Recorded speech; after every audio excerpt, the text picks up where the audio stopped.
জীবনে চলার পথে বহু মানুষকে পেয়েছি যারা প্রয়োজন ফোরাতে আমাকে ছেড়ে চলে গেছে, কিন্তু একমাত্র অবিরাম আর অবিরল যিনি আছেন তিনি হলেন আমার মা, মা কালী। শুভ দীপাবলি সবাইকে।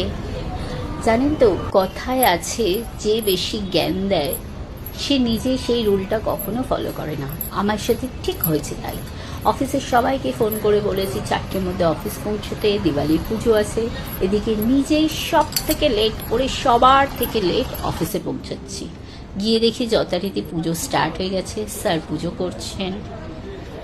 তারপরে আমি গিয়ে পৌঁছেছি। প্রতি বছরই এই রঙ্গোলিটাতে আমি পার্টিসিপেট করি, কিছু না কিছু একটু করি, বাট এই বছর আমি নিজেই এত লেট যে আমি অফিস পৌঁছে দেখছি সবাই মিলে অলরেডি বানিয়ে।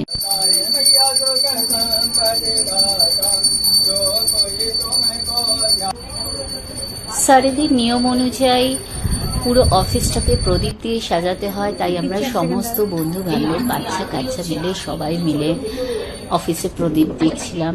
তারপরে স্যার বাজি পোড়াচ্ছিলাম, কিন্তু দেখুন আমি ঠিক ছোট্টবেলার মতো খালি ফুলঝুরি নিয়ে হাত ওড়াচ্ছি, আমি এইটুকুই পারি, বিশ্বাস করুন। আর পুরো বিল্ডিংটাকে কত সুন্দর করে সাজিয়েছে দেখুন। এটা আমাদের বিল্ডিং, হ্যাঁ আমি এখানে রোজ আসি, এটা আমার অফিস, এটা আমার বিল্ডিং। সমস্ত কিছু শেষ হয়ে গেছে, এবার বাড়ি যাওয়ার পালা। আমরা বাড়ি চলে যাচ্ছি। পিছনে দেখুন পিয়ালিকে কত সুন্দর লাগছে, মিষ্টি লাগছে না? আর অফিসটা দেখুন সত্যি কত সুন্দর। টাটা, এবার বাড়ি ফিরতে হবে, কারণ বাড়িতেও আছে পুজো। আমি উপোস করেছি, আমাকে অনেক জায়গায় পুজো দিতে যেতে হবে।